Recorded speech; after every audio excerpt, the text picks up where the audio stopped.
atenção, eu acredito que você breve.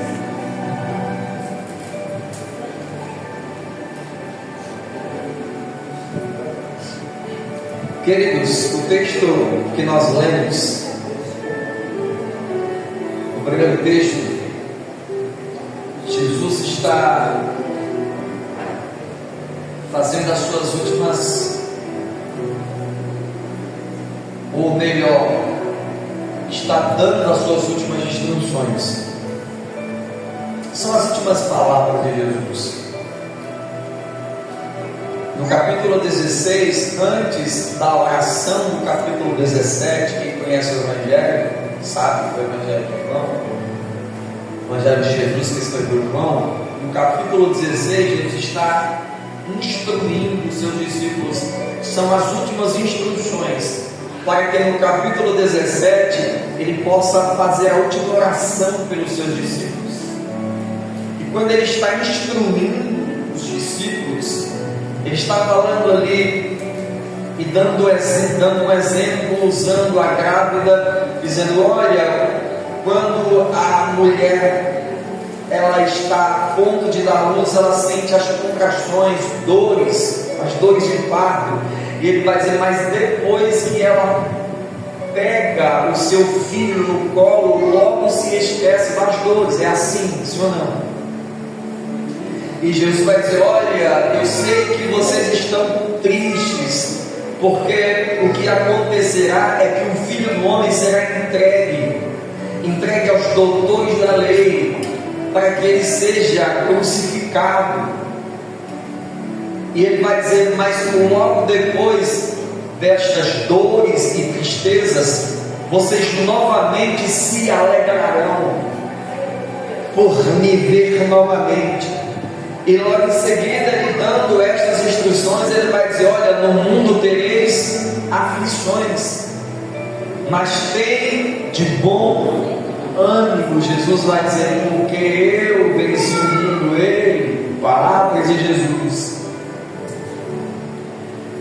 A gente sabe que quando Jesus está, irmãos, na cruz, agonizando, a gente sabe que nem todos estão apoiando. Na verdade, a maioria o abandona. A Bíblia narra que quem está assistindo, acompanhando oculamente é Maria, a mãe que gera Jesus pelo Espírito Santo, Maria Madalena, algumas mulheres e também João, de longe assiste os últimos minutos da crucificação. E Jesus vai declarar, irmãos, que está consumado. Ele está dizendo: ó, está feito, está consumado, está terminado, está feito. Ele está dizendo: não tem mais volta. Eu venci o mundo. Tá? Paulo, então, diante de todas estas coisas, vai escrever Romanos, capítulo 8, a partir do versículo 31, e ele inicia com uma certeza tão grande, irmãos, mas com tanta veemência, de maneira tão cabal, que ele vai dizer assim: olha, se Deus é por nós, quem será contra nós? Ele tem uma certeza absoluta. A visão de Paulo, eu posso opinar aqui, que é uma das maiores visões e crenças, convicções que alguém já viu, sabe, ao ouvir o que Jesus fez e declarou. A convicção é tão grande que Paulo vai dizer assim: olha, se Deus entregou Jesus na cruz do Calvário, o seu único filho, como também não nos dará todas as coisas? E ele continua: o que nos separará do amor de Deus? A tristeza, vou conjecturar, parafrasear, a angústia, o sofrimento. O que nos separará do amor de Deus? O a fome, a nudez. A convicção de Paulo é tão certa que ele escreve lá a Timóteo, salve engane, não me engane, é Timóteo capítulo 6, a partir do versículo 6 e 7, Paulo está dizendo: porque nada trouxe para este mundo e nada levarei, tendo porém o que comer e com que me vestir, com isto estarei contente. Ele sabe que não precisa, irmãos, de muito para que possa alcançar a coroa do qual, para que foi chamado. Eu estou fazendo esta introdução porque eu quero tentar e também me conscientizar que às vezes, escuta, não percebemos que temos mais do que merecemos. Escuta, às vezes não percebemos que somos mais que vencedores. Paulo começa a dizer: olha, nada nos separará do amor de Deus, nem os anjos, nem a profundidade. Ele continua dizendo: olha, nenhuma criatura, nada pode nos separar de Deus. E depois ele faz uma conclusão, só para abreviar aqui, ele vai dizer assim: olha, porque somos mais que vencedores. Eu procurei, irmãos, os dicionários e procurei saber comentários teológicos. Significa mais que vencedor, e não encontrei. Existe vencedor, existe campeão, bicampeão, tricampeão, tetracampeão, pentacampeão, hexacampeão, mas não achei o que significa. Existem super campeões, mas mais que campeão não encontrei. Está além de qualquer vitória que você possa imaginar. Aleluia.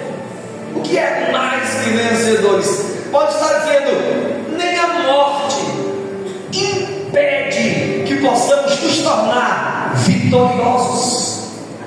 Pode estar dizendo: nem os anjos, nem o porvir, nem o passado. Não há luta nenhuma na face da terra que possa nos impedir de sermos mais que vencedores. Jesus está dizendo assim: olha, eu já venci. Na verdade, a gente tem uma errônea percepção que a gente está tentando vencer, e às vezes as pessoas nos enganam com palavras, sabe, fúteis, que você não vai vencer, que você não vai conseguir, que não vai dar certo, que você é um perdedor ou uma perdedora, que alguém venceu, mas você não venceu. Percebe? Tem pessoas que estão em um estado que na sua mente humana você perdeu, você está perdendo. Aí Paulo diz assim: não, nós somos mais que vencedores. E é o interessante, o mais interessante é que Paulo escreve para os cristãos que estão em Roma. É uma das épocas mais difíceis que o cristianismo já enfrentou. Paulo escreve para os cristãos em Roma. Quando a Patrícia ela vai dizer assim: olha, nós somos mais que vencedores. E aí você começa a estudar a história, o que se passava na época do tempo. Jogavam os cristãos em arenas para serem devorados por leões e bestas ferozes. Mães, pais, crianças e adolescentes. O Império Romano assistia os cristãos sendo devorados, e Paulo vem dizer que eles eram mais que vencedores. E eu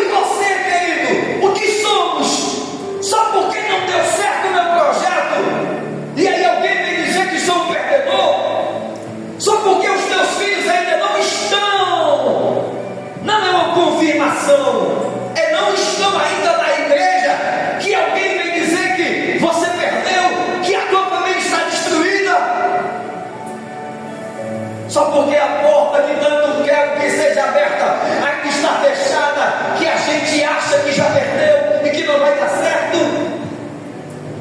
Só porque o irmão que vejo tem uma condição financeira terrena mais do que eu, e eu agora me sinto um perdedor? Percebe que esse sistema caído, passageiro, está nos enganando? Paulo escreve para os romanos dizendo: vocês são mais que super campeões, querido. Roma colocava os cristãos em postes de madeira, colocava azeite e fogo à noite. Eles iluminavam as ruas da Roma antiga. E os soldados cantavam dizendo: vocês não dizem que são a luz do mundo? Agora está cumprida esta palavra.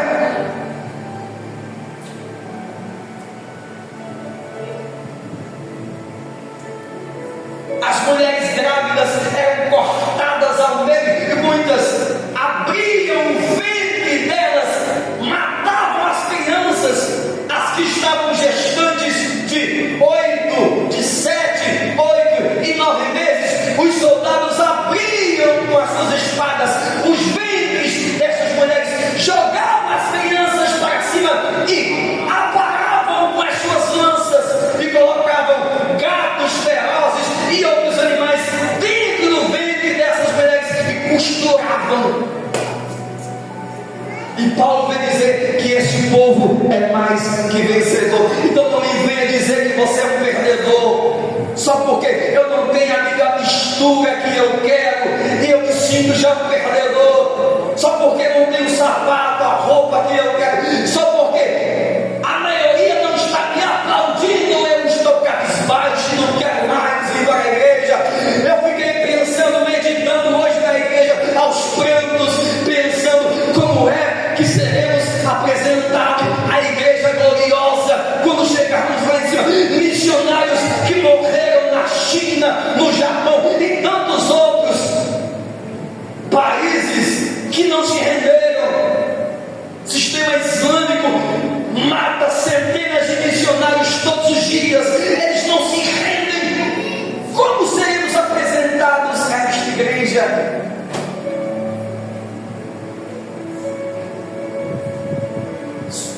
Não, irmãos, é para magoar mesmo. Eu queria falar para você não se magoar, mas é para magoar, é para a gente crescer, é para a gente não parar, porque nós temos uma cadeira reservada na glória, faremos parte do coral celestial. Eu tenho certeza absoluta que você vai pegar na mão de João Batista e vai dizer: valeu a pena, João, perder a cabeça e não se corromper e não se render. Eu tenho certeza que você vai pegar na mão de muitos que não se renderam e ele vai dizer para você: valeu a pena. Aleluia! Eu quero dar um abraço em Nabote que não vendeu a sua vinha para Jezabel e para Acabe. Eu quero dizer para você: você foi um exemplo para mim. Você não vendeu aquilo que o teu pai te deu, você não negociou a herança do teu pai. Aleluia, glória a Deus. Isso. Quem tem mais coragem dá glória. Quem tem mais coragem dá glória. Paulo vai dizer: vocês são mais que vencedores. A arena romana não conseguiu parar o povo de Deus. Tem um escritor romano que vai escrever que cada sangue, cada gota de sangue que foi derramada e derramado naquela arena era uma semente, nascia uma árvore cristã. Era alguém, irmãos, entregando a vida naquela arena e Deus multiplicando o legado deles. Foi por conta disto e desses atos, foi por conta desses atos e disto que a igreja chegou no Brasil. Aleluia, glória a Deus. Há um historiador romano que ele diz que o povo ficava tão tão tocado o povo romano, que alguns corriam e pulavam na arena para morrer com os judeus.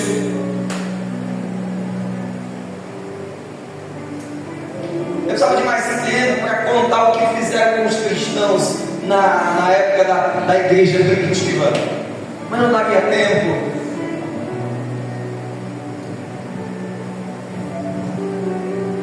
Mas hoje, desculpa, eu vou me usar para não magoar ninguém, mas eu hoje me desanimo porque eu acordei e não tinha a margarina que eu quero, não tinha a Qualy, eu tive que comprar a Vigor. Hoje eu me magoo porque eu não consegui. Glória a Deus, aleluia, Pai.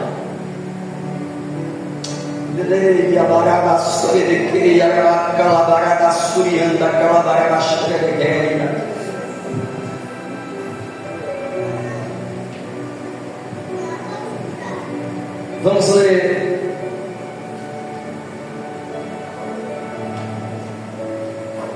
Primeira Tessalonicenses capítulo 2, versículo 1.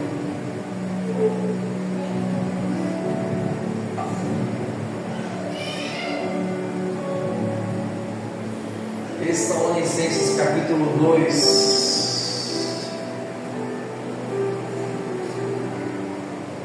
versículo 1. Paulo, que escreve: o que nos separará do amor de Deus? Paulo vai dizer assim: porque nós, irmãos, somos mais que vencedores por aquele que já nos amou. Ele vai narrar também, irmãos, nas suas cartas, as pelejas, as injúrias, as pedradas, os desafios, os naufrágios. Ele vai dizer assim: olha, para aquele povo, na carta aos Tessalonicenses, o capítulo 2, versículo 1, ele vai dizer: porque vós mesmos, irmãos, bem sabeis, ele vai dizer, vocês sabem o que nos aconteceu por conta do Evangelho. Ele vai dizer, porque vós mesmos, irmãos, bem sabeis que a nossa entrada, ele vai dizer, vocês sabem que nós congregamos no vosso meio, pregamos, oramos, a nossa entrada para convosco não foi em vão.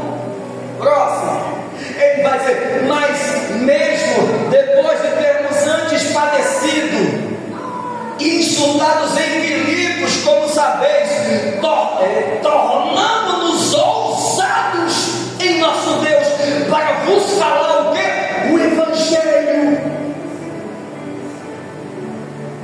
de Deus com grande combate. Próximo, porque a nossa exortação, irmão, você tem ideia o que significa exortação? Tem gente que acha que exortação é cajada, é palavra dura, é xingamento, é raça de víbora. Não é. Há um texto bíblico, não me lembro agora, que vai dizer: exortai-vos uns aos outros para que tenhais ânimo. O que é exortar? É falar: Yasmin, não para, menina, não baixa a cabeça, não se desanima, porque você está tentando parar, não volta para trás, não retrocede, a tua vitória está perto. Exortar é dizer: Tiago, aguenta firme, porque Deus vai entregar a tua vitória. Você pode exortar o teu irmão que está do teu lado, diga: não pense mais em parar, não pense mais em retroceder, não pense em desistir, porque Deus é contigo.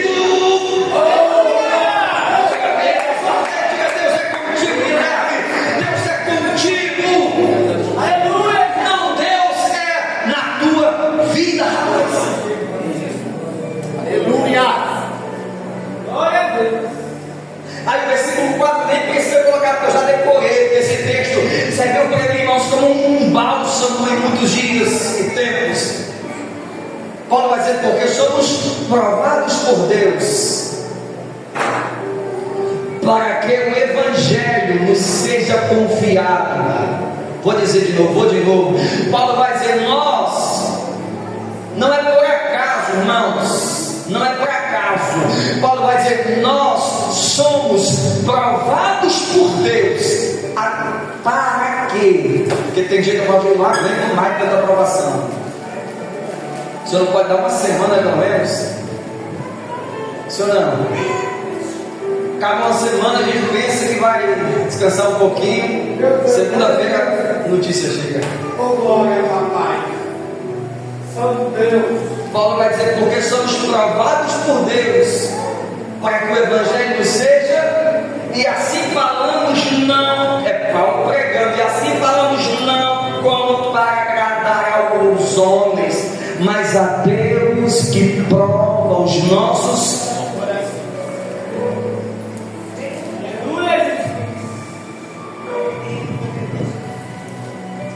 Glória a Deus, aleluia.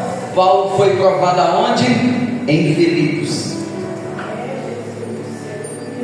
Ele chega na Macedônia e vai evangelizar na cidade de Filipos. Não tem igreja em Filipos. Não tem crente. É verdade. Não tem nem sinagoga. O povo de Filipos não conhecia nem o judaísmo, sequer o cristianismo. Paulo começa a pregar, irmãos, e você sabe da história. Ele ganha Lídia e a sua família para Jesus, expulsa um demônio de uma menina chamado demônio de adivinho, colocam Paulo na praça pública, dão 40 menos umas chicotadas em Paulo, que está na companhia de Silas. Pegam Paulo e colocam na prisão, a saber, no porão da prisão, aonde caem os dejetos dos presos de cima, urina, fezes e outras coisas mais. Paulo está no porão da prisão, mãos amarradas com correntes, pés com correntes, as costas deslaceradas, ardendo. Não tem um amigo ou amiga para limpar os ferimentos. Paulo tem por medicamentos urina e cocô. Você pode, por essa memória, eu sei que você é muito inteligente, que abra-se um telão espiritual e você possa enxergar Paulo na prisão com Silas, as costas deslaceradas, ensanguentadas e caindo urina de presos em cima. Eu tenho uma revelação de Deus que não é muito gostosa. Paulo sabia, irmãos, que murmurações não ajudariam, cara feia não ajudaria. Desabafar com Silas poderia ficar meses, não adiantaria. Blasfemar contra os irmãos que o largaram não o salvaria. Se revoltar contra o Espírito Santo e contra o seu Deus, eu não quero mais saber de evangelizar. Olha onde estamos e vimos parar. Não, tem que falar, pelo menos 2% tem que falar com você e comigo. Meu Deus, fala, cara, glória. Pastor, me explica, não estou entendendo. O Espírito Santo de Deus está dizendo: eu sei o que é que você está passando, mas não adianta reclamar, não adianta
ao Todo-Poderoso, estão blasfemando de você, e você cantando: bendito seja o nome do Senhor. Você foi abandonado e ainda está dizendo: aleluias, aleluias, aleluia, glória ao nome do Senhor.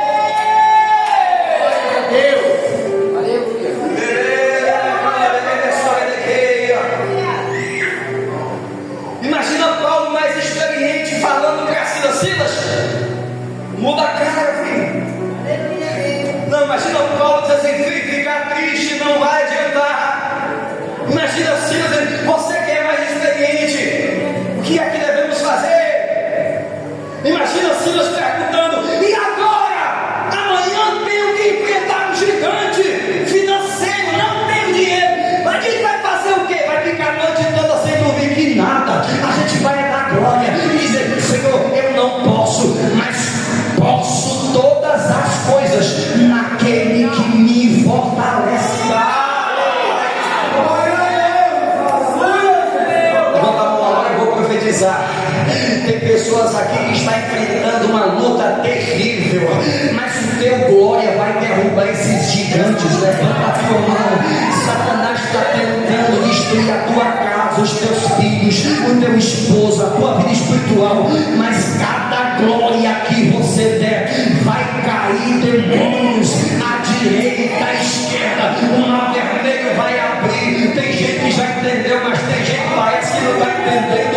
A cara feia não vai adiantar, irmãos. A cara de sofrimento, a cara de coitadinho não vai te levar à tua vitória. O que é que vai levar, pastor? Da glória, irmãos, da glória a Ele. Dizer que Ele é poderoso.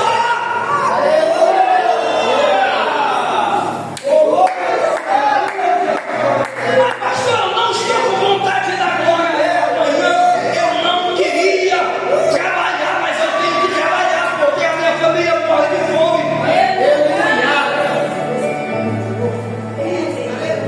Eu sei que se a gente pudesse, irmãos, passar uma varredura, tem pessoas que eu diria: Deus, e a gente tem irmão em Cristo, naquela hora, eu ia ficar um ano sem olhar para a cara desse irmão. Se eu pudesse, como é que fala? Decidir. Mas Jesus tem, irmãos, em João capítulo, Evangelho de Jesus, que João escreveu o capítulo 13, Jesus tem que lavar os pés de João, de Pedro, de Tiago, de André, de Felipe, de Bartolomeu. Tem que lavar o pé de Tomé.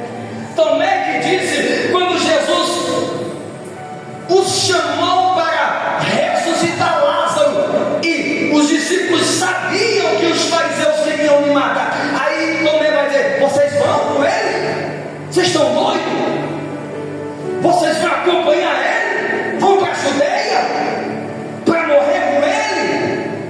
Ele está dizendo: vocês vão. Se dependesse de mim, eu não iria.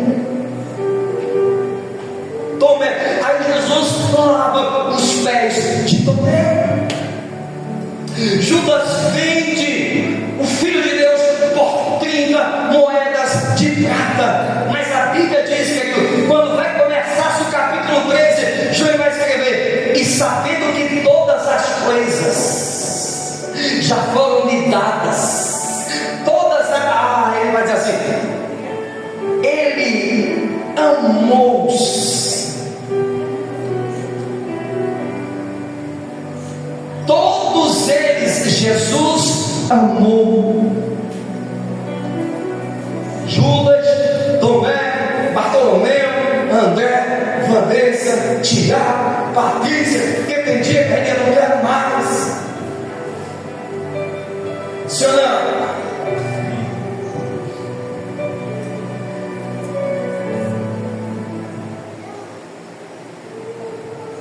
Vamos fazer o quê?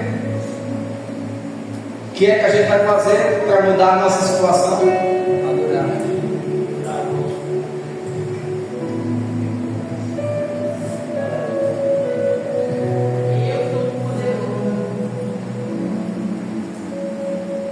Quando Silas começa a adorar com Paulo, acontece o quê? Terremoto. E as cadeias se quebram, cara. Olha para mim, as cadeias quebram apenas as cadeias, as correntes que estavam nas mãos de Paulo e Silas.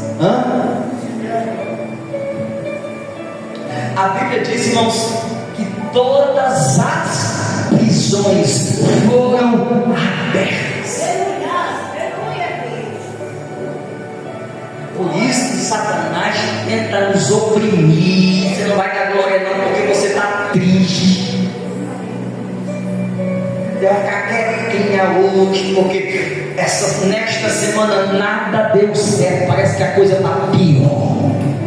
O diabo sabe que com teu glória as prisões vão ser abertas. Eu entro no mistério mesmo. Sozinho, já tentou de todas as formas do meu jeito. Então vamos glória, vamos aleluia, porque a Bíblia diz que um terremoto aconteceu naquele lugar, todas as prisões foram abertas. E por que é que os presos não foram embora?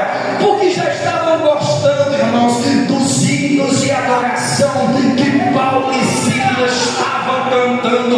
O mistério estava tão gostoso que se esqueceram de fugir. Aí a Bíblia diz que o carcereiro, irmãos, pega uma espada e tenta tirar sua vida, porque a lei romana dizia que se ele perdesse um preso prisioneiro, ele seria morto, condenado à morte. Quando ele vai tirar sua vida para dizer, Paulo diz: ei, não tira a tua vida, hoje não é dia. Hoje não é dia de ninguém se perder. Hoje é dia de salvação. Paulo ganha a terceira família. Uau! Diga comigo, diga as minhas. Não, que seja como tatuagem, você diga assim: as minhas aflições. Diga as minhas dores. Diga Sharon, poder de Deus em mim. Tem mais um glória, só da missionária, tem mais um glória. Tem mais um aleluia para Jeová. Tem mais um gravetinho aqui no começo, lá no fundo. Que gravetinho aqui? Os gravetinhos não precisa soprar muito, é só já pega.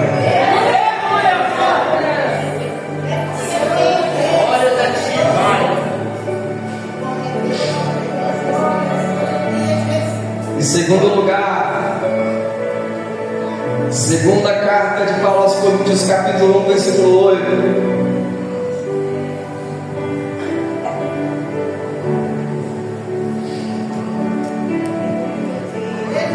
Segunda epístola de Paulo, capítulo 1, versículo 8, diz assim: olha, vamos ler junto. 1:8.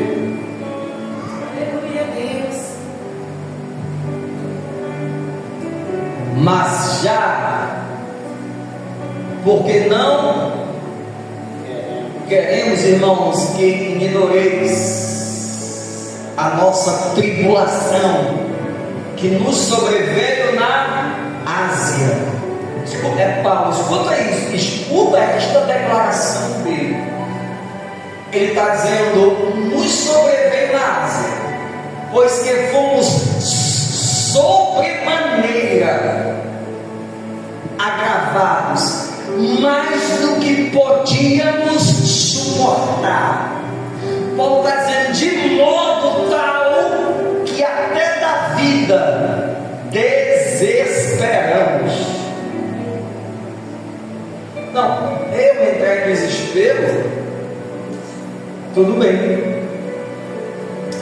A Yasmin se desesperar, problema. Mas Paulo, o grande apóstolo Paulo, diz assim: eu fiquei tão desesperado, que eu me desanimei da própria vida. Mais ou menos assim no grosso, acabou, tem mais jeito. Fala para mim, irmãos, quantas vezes este sentimento já te invadiu? Lembra aí, tem mais jeito não?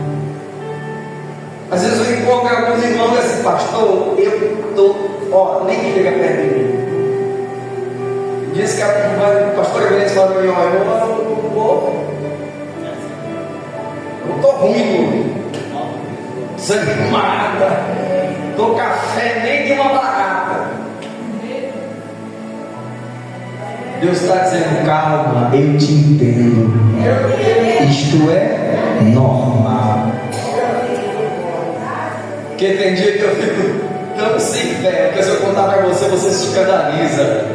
Fala: Jesus, como é que vai ser isso? Não aguento mais não.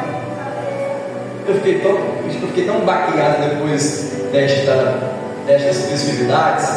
Eu falei: Jeová, preciso ficar pelo menos uma semana sem pisar naquele lugar. Emagreci 2 quilos, eu estava tão gordinho, tão bonito, tão charmoso. Bonito não tem cabelo, como é que é bonito sem cabelo? Jeová, me ajuda. E o irmão perguntou: pastor, o mês que vem a gente paga aluguel. Eu falei: que nada. Quarta-feira, falta 3 dias. O senhor já tem metade? Eu falei: que nada. Na conta lá nos R$50. Que usamos os dízimos para pagar, para construir. Estamos devendo ainda cartão de crédito. Eu falei: como é que vai pagar? Aí me desesperei. E Vanessa dormia e eu ia orar, voltava e orava. Amanheceu o dia, eu enrolava para não ficar preocupada, para pensar que eu dormi pelo menos um pouquinho. Virava para lá, virava para cá. Me desesperei. Paulo está dizendo: olha, na Ásia, a tribulação foi tão grande que me desesperei. O que aconteceu na Ásia? Paulo foi pregar na Ásia, em uma cidade muito famosa chamada Éfeso, cidade da grande deusa Diana dos Efésios, como a Bíblia diz a história, chamada também pela teologia de Artemis, uma divindade. A Bíblia diz que o templo de Diana era uma das grandes maravilhas do mundo. Paulo vai pregar em Éfeso. Povo, irmãos, curandeiro, místico, idólatra até o teto. Paulo começa a ganhar vidas. A Bíblia diz que Paulo, irmãos, ganha tantas almas. Uma das maiores cidades globais da época. Paulo ganha tantas almas aqui no Canadá. Ele diz que Deus usa ele de tal maneira que os lenços de Paulo eram levados e colocados em enfermos e eles eram curados. A Bíblia vai dizer que uns tais filhos de Seva, judeus meio que curandeiros, tentaram expulsar demônios no nome de Jesus a quem Paulo pregava. A Bíblia diz que os demônios responderam e disseram: nós sabemos, na verdade nós conhecemos Jesus e bem sabemos quem é Paulo. E vocês? E a Bíblia diz que aquele demônio que estava usando aquele homem saltou, rasgou, deixou esses meninos nus e eles correram. Aquilo foi notório a toda a cidade. Um grande demônio se levanta, irmãos. Paulo fica famoso. Muitas curas e milagres. Olha para mim, o ministério de Paulo estava o quê? Prosperando. Glória a Deus. Eu vejo tanto ninguém dizendo assim: pastor, me explica, por que é que a gente é tão bombardeado? Fecha a boca, para de ir para a igreja, você vai ver. Satanás vai deixar você quietinho e quietinho. Para, desiste para você ver. Não fala mais de Jesus para ninguém. Não abre a boca para dar glória, para cantar. Se dizia, vai ver. A Bíblia diz, irmãos, que toda a população unânime se reúne. E quando começa a dizer: olha, a gente vive de ter artifícios, estátuas de Diana e outros mais. Paulo está ganhando quase a cidade inteira. A gente não vai conseguir mais vender nada, nem artifício de Diana. Se a gente não parar, Paulo, agora, a gente vai morrer. A nossa prosperidade está comprometida. Uma hora para mim, toda a cidade se reúne para matar Paulo. Vou de novo, porque toda a cidade, a maior cidade da época, se reúne para matar, para devorar, despedaçar Paulo. Tenta encontrar Paulo, não encontra. Encontra os seus companheiros. Não tem saída. Fica meia dúzia, irmãos, tentando destruir o nosso ministério, e a gente faz o quê? Adoece. Glória, Senhor. Paulo está dizendo assim: fiquei tão desesperado que até da vida abriu mão. Pegou o vinho. Paulo escapa, sai daquela cidade, vai para a Grécia. Lê comigo, irmãos, Atos dos Apóstolos, capítulo 19, versículo 23.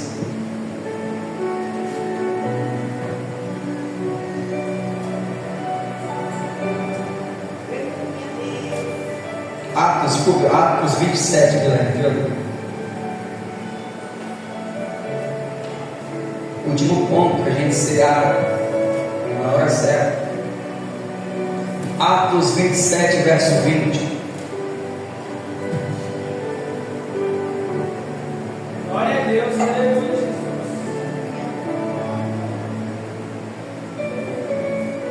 E não parecendo, havia já muitos dias, nem sol, nem estrelas, e caindo sobre nós uma não pequena tempestade, fugiu todas as esperanças de nos salvarmos. Quem de novo está testemunhando, falando algo, está indo para Roma ser julgado por César, porque na época o rei Agripa, não encontrando, entre aspas, pecados em Paulo, ou culpa para ser julgado e condenado à morte, tenta livrá-lo, mas Paulo já tem apelado para ser julgado por César em Roma. O rei Agripa não consegue mais ajudá-lo e envia Paulo a Roma. Paulo está em um grande navio com mais de 250 condenados. O tempo não é bom. Paulo adverte, tenta não embarcar, tenta avisar para os marinheiros, mas eles não escutam. Quando o navio está em alto mar, a Bíblia diz que um terrível tsunami, tempestade e tantos outros eventos assolam de tal maneira o barco que começam a jogar fora tudo aquilo que estava dentro da embarcação. A gente não pega essas coisas. Eles perceberam que comida, roupas, riquezas, prata, ouro, naquele nível de tempestade e na situação que estavam, só lhe atrapalhavam. Vou de novo para ver se a gente vê. Eles chegaram em nível de consciência que entenderam que o ouro, a prata, comida e vestes não podiam fazer parte das vossas salvações. Posso repetir? Começam a jogar fora tudo: comida, ouro, prata, vestes, roupas. O navio começa a balançar. Eles começam, a Bíblia diz que ninguém come nem bebe. Se desesperam de tal maneira que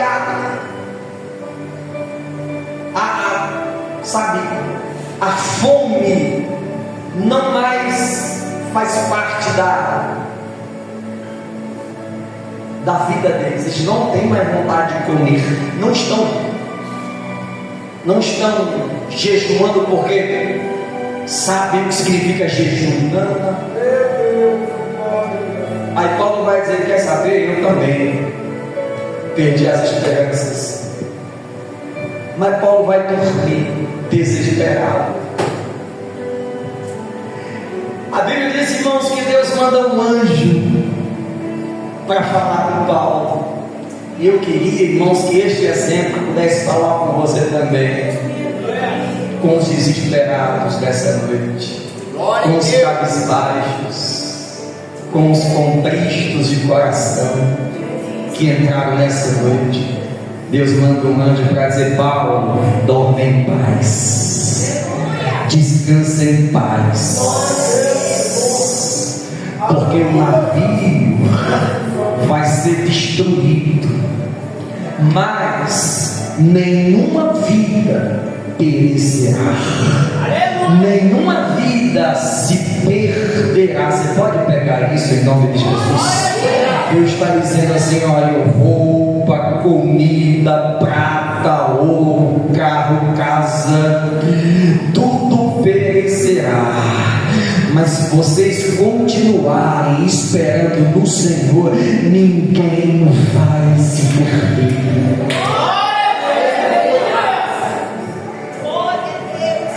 Você pode ficar de pé.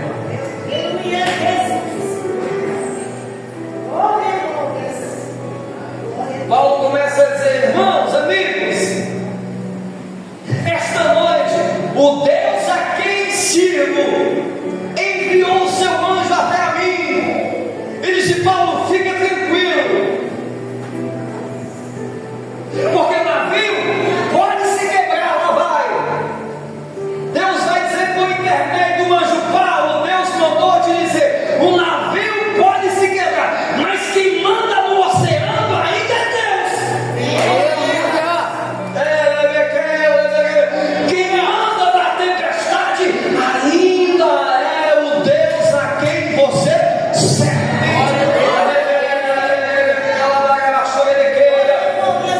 O navio vai se quebrar, Paulo, mas vocês chegarão do outro lado ilesos.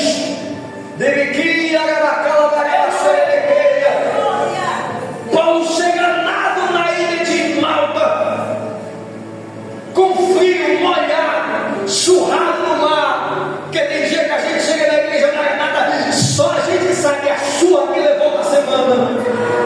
Às vezes debaixo de chuva, cansado, com fome. Tem dia que eu me esforço para dar um sorriso para os irmãos. E às vezes, alguns irmãos percebem que assim, pastor está com a cara dura, vê o que aconteceu.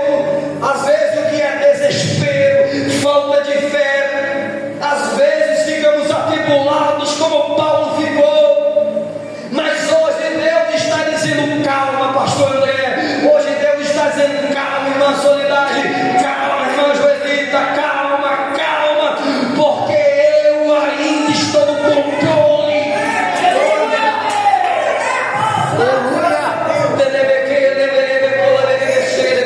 Paulo chega na ilha, irmãos, de Malta.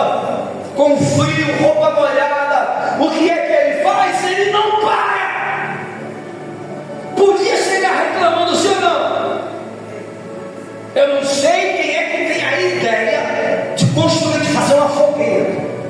Já imaginou alguém dizer assim: vamos fazer uma fogueira, Paulo, para a gente não morrer de frio? Paulo está dizendo: boa ideia. A gente não vai desanimar. Tem ninguém no fogo aqui, irmão? Tem ninguém que gosta de fogo? Porque tem uns irmãos aí do lado que está com frio, está gelado, é uma geleira, não deu um glória. Fala para o teu irmão: vamos fazer um fogo. Como é que faz um fogo? Catando graveto. Como é que faz um fogo, irmãos? Mas, irmãos, quando tentamos aquecer alguém que está com frio, o diabo vai tentar morder você, contaminar você. O Paulo está catando graveto, diabo. Para quê? Para acender a fogueira e aquecer os presos. A Bíblia diz que quando ele está catando gravetos, irmãos, uma víbora pica o braço dele de tal maneira que não solta. Estudou sobre serpentes, ela dá o bote, ela morde, enxerga o seu veneno e solta rapidamente. Essa não, essa grudou no braço de Paulo e ficou pendurada, enxergando o veneno. Fala com você mesmo: pode falar mal, pode blasfemar. Não, irmãos, aqueles que são chamados para um propósito não morrem de tempestade, não morrem por veneno de cobra. Ninguém vai parar você. Paulo está, irmãos, com uma cobra pendurada. Está todo mundo olhando, está dizendo: ih, vai morrer, não aguenta. Esta luta vai matar, não vai passar dessa. Paulo sacode, irmão, o quê? Coloca a víbora aonde? Na fogueira. Não estou falando, irmãos. Eu estou falando, irmãos, de todos os artifícios que o inferno tem levantado para nos destruir. Como é que a gente vai vencer? No fogo, dando glória, não desanimando, perseguindo. Tá, eu deixo. A gente segue 5 minutos. Ó, Paulo está com aonde? Olha aí. Devia ter machucado, sim ou não? Sim. Você mordido de fora? Machucou. Só Paulo para dizer: machuquei. Aí o povo está dizendo assim: castigo de Deus. Olha para mim. O povo está dizendo assim: está em pecado, não é possível.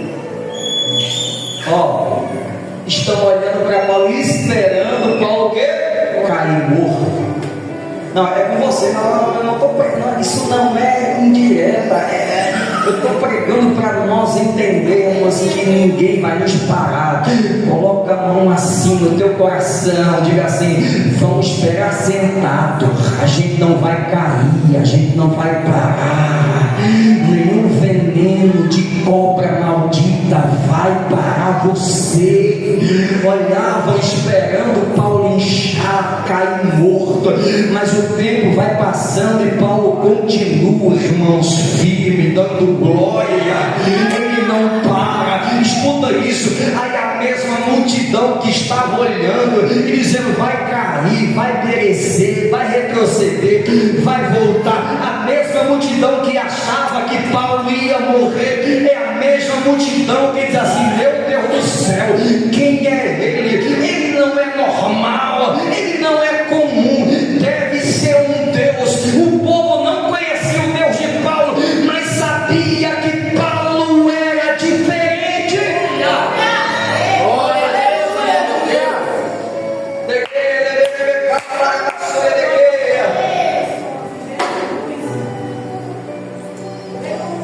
Pelo amor de Deus, recebe essa. Situações desesperadoras apontam para manifestações sobrenaturais. Você pode pegar isso? Eu não sei se você está enfrentando situações de desespero, mas eu quero declarar em nome estas provações te levarão ao poder da glória de Deus na tua vida, meu irmão.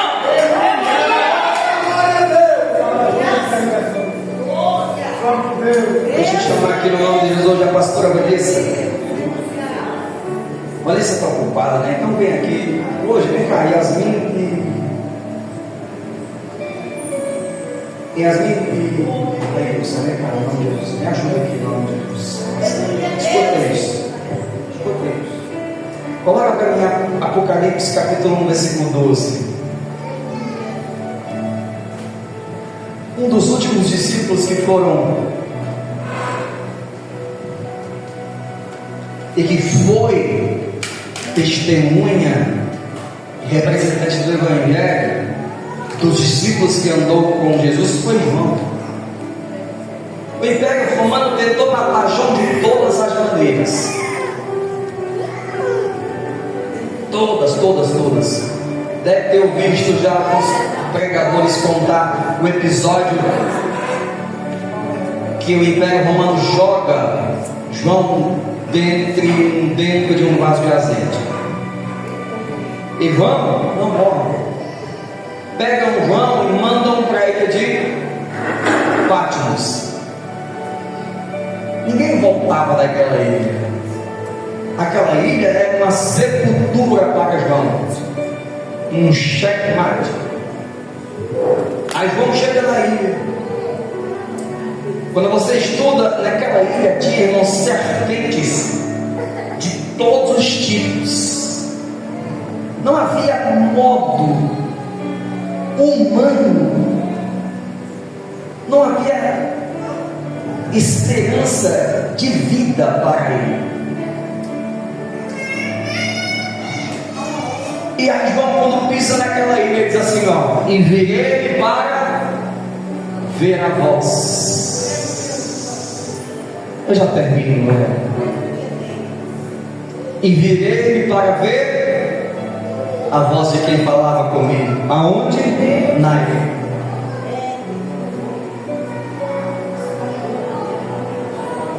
E vendo-me vi 7 castiçais, é bastante.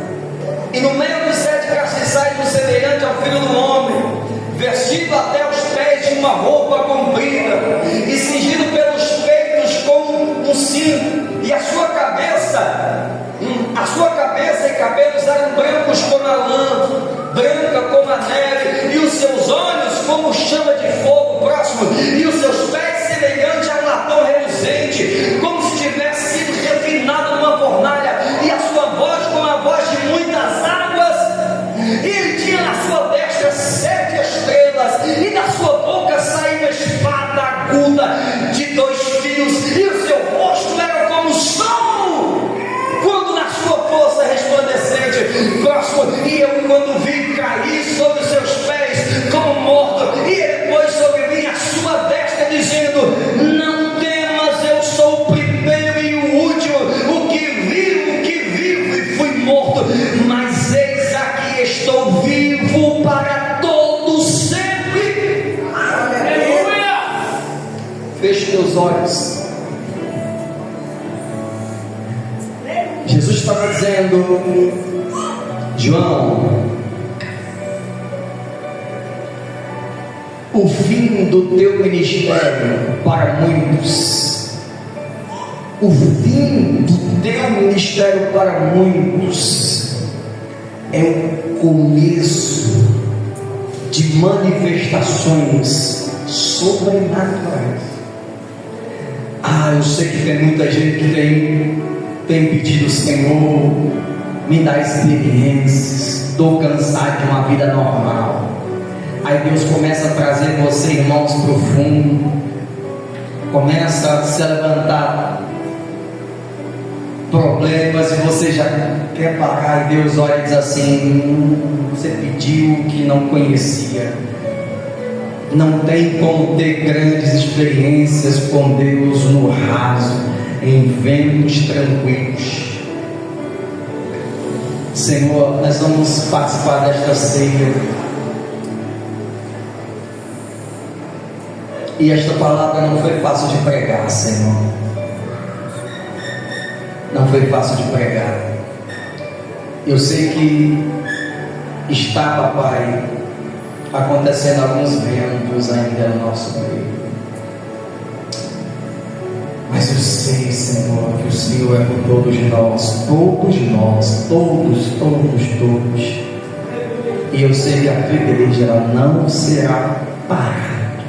Não, você não será parada. Papai, em nome de Jesus, coloca para mim o pão cortadinho e suíço.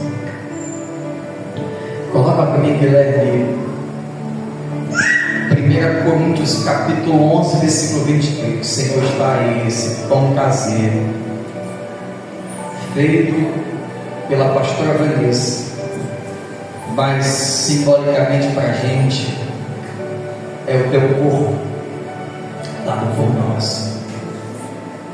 Porque eu recebi do Senhor, disse Paulo, que também vos ensinei, que o Senhor Jesus, na noite em que foi para ele, tomou o pão e, tendo dado graças, partiu e disse: tomai, comi, isto é o meu corpo, que é partido por vós.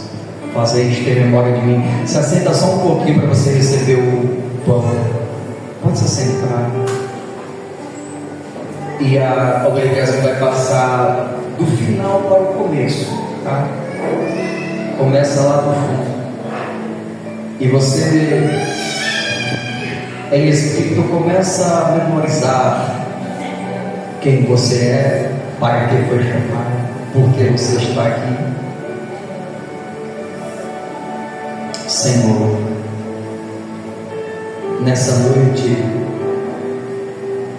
o nosso sonho é que algo aconteça, Senhor, aconteça. Pode baixar para mim o fundo, todo o fundo, pode baixar para mim. É que algo aconteça, papai. Não queremos sair daqui da maneira que entramos. Às vezes, papai, eu fico frustrado quando chego em casa, porque a vontade, papai, de todo verdadeiro pastor é que haja mudança na vida da igreja. Mas eu louvo a Deus que nós temos visto mudanças acontecerem. Eu sei que um novo tempo se aproxima.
Esse aqui é um suco de uva comprado em mercado, Senhor, mas simbolicamente é o teu sangue. Para nós simboliza o teu sangue carmesim. Papai, deixa lá 1 Coríntios, deixa lá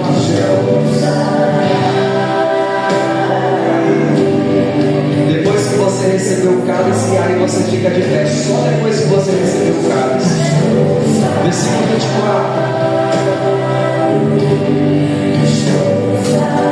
E tendo dado graças, a partir disso, tomai, próximo. Semelhantemente, depois disse que tomou o cálice, dizendo: este cálice é o novo testamento do meu sangue. Fazer isto todas as vezes que beberes em memória de mim.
agradeça da tua maneira.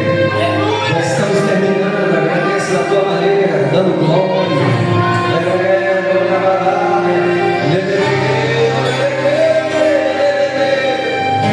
Graças a Deus, mais uma vez participando, Senhor. O povo do Deus Senhor.